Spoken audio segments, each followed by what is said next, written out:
मेरे दोस्तों, आज हम इस वीडियो में बात करेंगे, अगर कोई भी पर्सन आप पर झूठी एफआईआर करवा दे तब आप क्या करेंगे।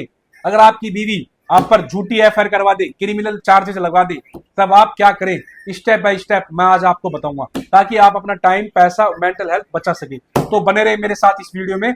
मैं हूं Virendra Chauhan from Shaurya solution hub. अगर आपने मेरा चैनल सब्सक्राइब नहीं करा है तो please request to you all my dear friends, subscribe my channel. तो वीडियो स्टार्ट कर देते हैं। फर्स्ट पॉइंट की बात करते हैं। जैसे भैया आपके खिलाफ झूठी एफआईआर होती है, आपकी वाइफ झूठी एफआईआर करवा देती है, आपके पास पुलिस स्टेशन से नोटिस आता है। जी हाँ, पुलिस आपको नोटिस देगी 41A का। जी हाँ, अब पहले 41A का नोटिस दिया जाता था, लेकिन अब नया सेक्शन आ गया है, नए कानून आ गए हैं।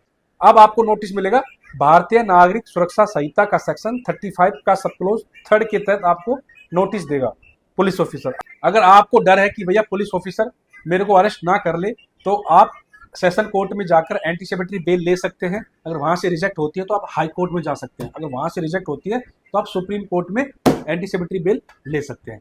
आपको तो ये काम करना है। अगर आपको डर लगता है कि भैया कि पुलिस वाला मिला हुआ है, पॉलिटिकल प्रेशर है, या उसने पैसे खा लिए और आप जाओगे थाने में, BNSS का सेक्शन 35 का सब क्लोज 3 की कंप्लायंस करने के बाद वह आपको अरेस्ट कर सकता है, तो आप एंटीसिपेटरी बेल ले लें। जी हाँ, आप एंटीसिपेटरी बेल ले लें। इसके बाद सेकंड पॉइंट की बात करते हैं। अब जब आप थाने में जाएंगे तो आपके पास जो भी एविडेंस है, ठीक है, जो भी प्रूफ है, जो भी डॉक्यूमेंट्स है, ऑडियो वीडियो रिकॉर्डिंग है, जो भी आपके पास गवाह है, उनको लेकर जाए और आईओ से बात करें कि भैया हमने कोई दहेज नहीं मांगा, हमारी वेल रेपुटेटेड सोसाइटी है, हमारी अच्छी इमेज है, हम इनकम टैक्स पे करते हैं, ठीक है, ये भैया ये डॉक्यूमेंट्स है, हमने ऑलरेडी इस पर खर्चा किया है, मैंने अपनी वाइफ पर खर्चा किया है, अकाउंट में पैसे डाले हैं, जो भी आपके पास डॉक्यूमेंट्स हैं। आपने कभी भी अपनी बीवी को घुमाया फिराया हो, शॉपिंग कराया हो, गोल्ड दिलवाया हो, बीमारी में आपने उसको सपोर्ट किया हो, ठीक है, कपड़े दिलाए हो, शॉपिंग कराई हो, कहीं पर भी घुमाया हो, ऑडियो वीडियो फोटो हो, तो आप आईओ को दिखाएं और गवाही करवाएं अच्छे लोगों की, जो आपके गांव में वेल रेपुटेटेड लोग हैं, आपकी जहाँ आपके शहर में जहाँ आप रहते हैं वहाँ अच्छे लोग हैं जो वेल एजुकेटेड हैं, ठीक है, उनकी गवाही करवाएं। गांव का पंच, सरपंच, गवर्नमेंट ऑफिसर हो सकता है, रिटायर्ड पर्सन हो सकता है, आर्मी से रिटायर्ड, ये लोग होते हैं, इनकी अच्छी रेपुटेशन होती है। या फिर आपके घर में भाभी है, ताई है, चाची है, बौड़िया है, उसके जो मायके वाले हैं, मम्मी पापा भाई, उनकी गवाही करवाएं, भाभी की गवाही करवाएं। आईओ पर प्रेशर डालें, भैया अब एफआईआर हो गई है, ठीक है, ये हम सबूत दे रहे हैं, बीवी हमें जानबूझकर फंसा रही है, बीवी की मैलिशियस इंटेंशन है, आप आईओ को बताएं और फॉल्स रिपोर्ट डलवाने की कोशिश करें। जी हाँ, एफआईआर लगवाएं। एक बार नहीं, 2 बार नहीं, 3 बार, 10 बार आईओ के पास जाना है और उसको डॉक्यूमेंट्स देने हैं, रिसीविंग लेनी है डॉक्यूमेंट्स की। अगर वह लेता नहीं है तो आप डाक के थ्रू, कोरियर के थ्रू उसको भेजें। जी हाँ, आपको बार बार आईओ के पास जाना है, फोन करना है और सारी चीजें रखनी है। जी हाँ, 1 महीने तक, 1.5 महीने तक उसको फॉलो करना है, फॉल्स रिपोर्ट डलवानी है। जैसी फॉल्स रिपोर्ट कोर्ट में चली जाएगी, आपका केस खत्म हो जाएगा। दोस्तों, अगर आपको डाउट है कि भैया जो आयु है आपकी बात नहीं मान रहा है, इसने पैसे खा लिए हैं, या पॉलिटिकल प्रेशर है, या जानबूझकर अपनी ड्यूटी सही से नहीं कर रहा है, या लेजी है, तो आप सीधे एसपी के पास जा सकते हैं और एसपी के पास सारी बातें रखें जो आपने आईओ को बताई थी। आईओ को जो भी सबूत दिए थे, एविडेंस दिए थे, रिसीविंग दी थी, सारी चीजें आप एसपी को दें, बताएं, रिटर्न डॉक्यूमेंट्स दें, सिग्नेचर करवाएं, ठीक है, ईमेल करें और पर्सनल नंबर ले ले। अगर पर्सनल नंबर नहीं दे तो आप ऑफिशियल नंबर ले ले। जी हाँ, ऑफिस के नंबर होते हैं पुलिस ऑफिसर के पास, तो आप उन पर मैसेज करें, उनसे कम्युनिकेट करें और थोड़ा सा आपको सबूत भी इकट्ठा करना है कि आपने पुलिस ऑफिसर को सारी चीजें आपने दी, लेकिन पुलिस ऑफिसर ने आपकी नहीं सुनी, उसने आपको नेगलेक्ट किया, आपके डॉक्यूमेंट्स को लिया नहीं है, ठीक है। तो इस प्रकार से चीजें आप रखें, एसपी के पास बार बार जाएं, आप जाएं, आपकी मम्मी जाएं, बहन जाएं। जी हाँ, बार बार आपके पेरेंट्स जाएंगे, आप कम बोलेंगे और आपके पेरेंट्स ज्यादा बोलेंगे। जी हाँ, वो सीनियर सिटीजन है, उनकी बातें ज्यादा सुनेंगे, वो आपकी बातें कम सुनेंगे। समझ रहे हो, ये साइकोलॉजिकल इफेक्ट पड़ता है। तो आप एसपी को बोले कि भैया आप फॉल्स रिपोर्ट डलवाएं, जैसे ही फॉल्स रिपोर्ट डलेगी आपका केस क्लोज। जी हाँ, अगर फिर भी एसपी फॉल्स रिपोर्ट नहीं डालते, आईओ नहीं डालता, आईओ नहीं सुनता, एसपी भी नहीं सुनते हैं, तब जैसी चार्जशीट कोर्ट में पेश होती है, ठीक है, जैसी चार्जशीट कोर्ट में पेश होती है तो आप सीधे डिस्चार्ज में भी जा सकते हैं।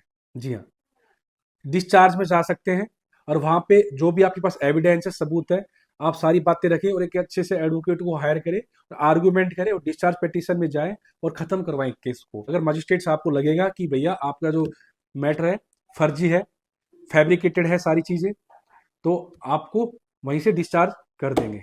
अब चौथे पॉइंट की बात करते हैं। जैसे भैया चार्जशीट कोर्ट में जाती है तो मजिस्ट्रेट भी संज्ञान लेता है, कोग्निजेंस लेता है। अगर मजिस्ट्रेट साहब को लगता है कि भैया इस केस में दम नहीं है, चार्जशीट फर्जी है, तो वह दोबारा री इन्वेस्टिगेशन के ऑर्डर दे देंगे, या फिर आप प्रोटेस्ट पिटीशन डाल सकते हो और आप कह सकते हो ये इन्वेस्टिगेशन बायस थी, मुझे दोबारा री इन्वेस्टिगेशन करवानी है। जी हाँ, आप आईओ भी चेंज करवा सकते हो, ठीक है, या फिर आप दूसरे थाने से भी इन्वेस्टिगेशन करवा सकते हो, आपके राइट्स है। जी हाँ, तो आपको ये काम करना है। अब 7वें पॉइंट की बात करते हैं। भैया जैसी चार्जशीट कोर्ट में पेश हो जाती है, डिस्चार्ज भी नहीं किया आपको, ठीक है, डिस्चार्ज में भी गए थे, वहां पर भी फेल हो गए और कोग्निजेंस भी लिया, लेकिन ट्रायल स्टार्ट कर दिया, तो अब आप क्या करेंगे? आप सीधे हाई कोर्ट में जाएंगे, जो आपका जुरिडिक्शन वाला हाई कोर्ट है, आप हाई कोर्ट में जाएंगे, तो आप सीआरपीसी सेक्शन 482 के तहत सीधे हाई कोर्ट में जाएंगे। जी हाँ, जैसे कि आपको पता है नया लॉ आ गया है, तो अब नया लॉ का जो भी सेक्शन है, बीएनएसएस का सेक्शन 528, जी हाँ, बीएनएसएस का सेक्शन 528 के तहत आप सीधे हाई कोर्ट में जाएंगे, एक अच्छे से एडवोकेट को हायर करेंगे और आप सारी चीजें रखेंगे, दलीलें देंगे आपके एडवोकेट कि जो ये एफआईआर है मैलिशियस इंटेंशन से आप पर करवाई गई है, ठीक है। एफआईआर में कमियां बताएंगे, चार्जशीट बताएंगे, तो आप ये भी बताएंगे पुलिस की मिली भगत है, पुलिस ने पैसे खाए हैं या जो भी कुछ किया है, तो आप सारी चीजें रखें, इन्वेस्टिगेशन को चैलेंज करें, एफआईआर को, चार्जशीट को चैलेंज करें। आप यह भी बताएं कि मैंने सारी चीजें दी थी, एविडेंस दिया था, प्रूफ दिया था, गवाही करवाई थी, लेकिन मेरी बातों को इग्नोर किया गया, ठीक है। और आप रिसीविंग जो भी आपने आईओ को डॉक्यूमेंट दिए थे, एसपी को दिए थे, आप सारी चीजें वहां पर लेकर जाएं और अपनी एफआईआर को क्वाश कराएं। तो अपनी एफआईआर को क्वाश करवाएं, जी हाँ, खत्म करवा दे, आपको केस लड़ने की जरूरत नहीं है। जी हाँ, अगर आपके पास सॉलिड एडवोकेट है, ठीक है, और आपको पता है भैया इसकी मैलिस इंटेंशन है, सामने वाली पार्टी कमजोर है, ठीक है, इसके पास कोई एविडेंस नहीं है, आपके पास सारे एविडेंस है, प्रूफ है, सबूत है, गवाह है आपके पास, और कोर्ट में यह भी साबित कर सकते हो कि सामने वाली पार्टी झूठ बोल रही है, उसके पास कोई ऐसा एविडेंस नहीं है कि ट्रायल चले, तो भैया आपकी एफआईआर ना 100% क्वाज हो जाएगी, ठीक है। हाई कोर्ट में जाने से पहले भैया आप अपने एडवोकेट से डिस्कस कर ले। अब 8वें पॉइंट की बात करते हैं। भैया जैसे ही आपकी वाइफ आप पर झूठी एफआईआर करवा दे, तो आप भी भैया अपने डिफेंस के लिए काउंटर एफआईआर करवाए ना। जी हाँ, आप कोई भी एफआईआर करवा सकते हैं, जैसे भैया आपका केस है, जैसा भी आपका केस है उसके अनुसार आप सेक्शन लगा सकते हैं, ठीक है। जैसे आप काउंटर एफआईआर करवाओगे तो साइकोलॉजिकल सामने वाली पार्टी पर मेंटली प्रेशर पड़ता है, डर जाती है सामने वाली पार्टी, और डर कर वह सेटलमेंट कर लेती है, ठीक है, और केस खत्म हो जाती है। अब 9वें पॉइंट की बात करते हैं। दोस्तों भैया बीवी ने झूठी एफआईआर करवा दी ना, आपको पता है भैया ये एफआईआर झूठी है, अगर उसकी कोई भी डिमांड है, ठीक है, तो किसी थर्ड पर्सन से बात कर ले, और जो वह अगर तलाक लेना चाहती है, ठीक है, या फिर सेटलमेंट करना चाहती है, पैसे की डिमांड है, तो अगर आपकी औकात है, आपकी लिमिट है कि भैया मैं 5 लाख दे सकता हूँ, 10 लाख रुपए दे सकता हूँ, तो आप सेटलमेंट कर ले भैया, ठीक है। वो और एफआईआर जैसे सेटलमेंट हो, एफआईआर को हाई कोर्ट में पास करवा दे दोनों के अंडरस्टैंडिंग से, ऐसा भी आप कर सकते हो। जी हाँ, अगर देखो आप सेटलमेंट तभी करें जब आपके पास पैसा है और टाइम की शॉर्टेज है आपके पास, और आप दूसरी शादी करना चाहते हैं, ठीक है, तो ये आप सेटलमेंट करें।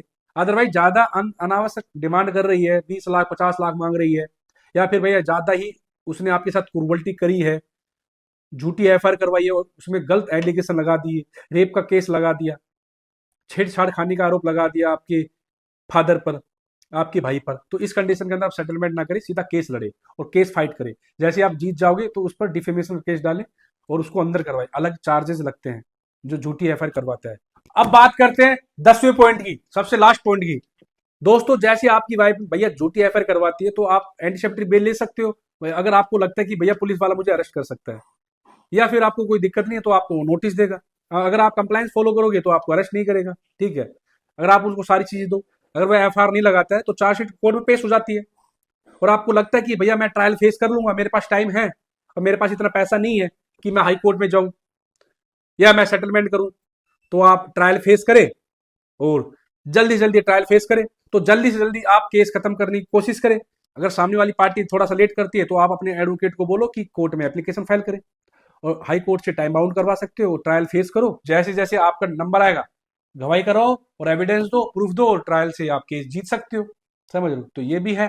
वाइफ ने भैया एफआईआर करवा दी, चार्जशीट कोर्ट में पेश हो गई, ट्रायल स्टार्ट हो गया, तो आप ट्रायल फेस करो अगर आपके पास टाइम है। और जैसे आप एक्विटल हो जाते हो तो आप एक तरह से बरी हो गए, आपका खत्म केस। समझ लो, तो इस प्रकार से आप ये काम कर सकते हो। दोस्तों, आज हमने इस वीडियो में बताया कोई भी पर्सन आप पर झूठी एफआईआर करवा देता है, चाहे बीवी क्यों ना हो, तो आपको क्या क्या करना चाहिए। दोस्तों, वीडियो कैसी लगी? अगर अच्छी लगी तो लाइक कर दे, शेयर कर दे, सब्सक्राइब कर दे। Thank you.